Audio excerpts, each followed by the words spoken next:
करिया में कुछ अंतर होगा, यहाँ से हम मैली जाएंगे वहां भी अंतर होगा। हर जगह प्रत्येक 500 मीटर की दूरी में हमारे रीति रिवाजों में डिफरेंस होता है, अंतर होता है। इसलिए वो रूढ़ी प्रथा जो है उसको विधि का बल प्राप्त है, क्योंकि वो अलिखित है, इसलिए लिखा हुआ नहीं है हमारे जो कानून व्यवस्था है। साथियों, इसी तरह हमारी जो न्याय व्यवस्था है, न्याय व्यवस्था भी हमारे लोगों की हमारी तरह की है। हमारे ऊपर केंद्र सरकार, राज्य सरकार के जो कानून है, लोकसभा और विधानसभा, राज्यसभा के हमारे ऊपर लागू नहीं होते, ऐसा भारत के संविधान में लिखा हुआ है। लेकिन उसको लागू कौन करेगा? देखिए, नीति और नियत दोनों चीजों में अंतर है।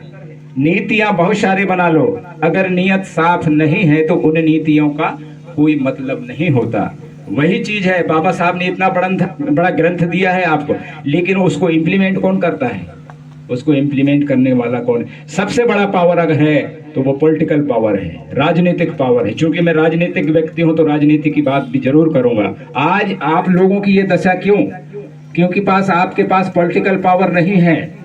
आपका चुना हुआ आदमी वो गुलाम है, आपके हितों की बात नहीं कर रहा है। इस देश में 47 विधायक और 15 सांसद लोग हैं, और सबसे अन्याय अत्याचार इस कौम के साथ हो रहा है। इसको सोचना समझना पड़ेगा। मणिपुर की घटना, नेमावर की घटना आप लोगों ने सुना होगा। मणिपुर में हमारे इतने छोटे छोटे महिला बच्चियों को निर्वस्त्र करके ऐसे रोड में परेड करवाया गया। आप लोग समझोगे इस बात को? इसका जवाबदार कौन है? ये 47 और 15 हिजड़े जो उधर बैठे हैं दिल्ली और भोपाल में, है ना। हम पढ़े लिखे लोगों के ऊपर फोकस करना चाहते हैं। आप लोगों ने शुरू से चुन के भेजा है। ये किस लिए भेजा है? समाज के लिए भेजा है कि हमारे हितों की बात। भोपाल तक की आपकी समस्या को सुनने के लिए किसका चुनाव किया है आप लोगों ने? विधायक का। दिल्ली तक आपकी समस्या को ले जाने के लिए किसका चुनाव किया है आप लोगों ने? सांसद का। क्या है आपकी मणिपुर की बात को रखे? जबकि वहां मणिपुर में वहां का राज्यपाल भी आदिवासी, अनसुईया उइके, वहां का मुख्यमंत्री भी आदिवासी, इसके बाद भी और बहन बेटियों के साथ रेप जैसी घटनाएं निर्वस्त्र करके घुमाना कितना दर्दनाक, कितना मतलब उस बात को हम खुले तौर पर बताएं तो वो अश्लील समझ में आएगा। ये सच्चाई है, आप लोगों ने सुना होगा यूट्यूब या और अन्य तरह के जो आज आप लोग देखते रहते हैं।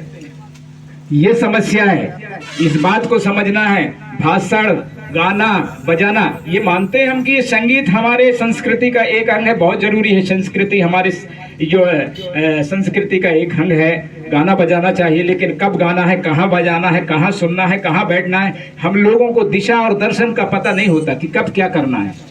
समस्या ये है। हमारी जो न्याय व्यवस्था थी उस जमाने में हमारे पूर्वजों ने न्याय व्यवस्था बनाई थी। एक गांव की पंचायत को ग्राम न्यायालय कहा जाता था। उस समय कोर्ट कचहरी नहीं हुआ करते थे, पुलिस की व्यवस्था सीमित थी, और जो भी बड़े बड़े जो घटनाएं घटती थी, अगर वो एक गांव का जो पंचायत बैठ के उसको निर्णय किया जाता था, उसको ग्राम न्यायालय कहा जाता था। अगर एक गांव में किसी विषय का, किसी मामले की सुनवाई नहीं होता था तो वो 3 गांवों में बैठकर और उसका फैसला किया जाता था। समझ रहे हैं आप लोग? 3 गांव, जिसको लोअर कोर्ट या तहसील न्यायालय कहा जाता था। जो आज हमारा न्यायालय कहाँ है? तहसील मतलब निवास में, वो लोअर कोर्ट होता। 3 गांव, और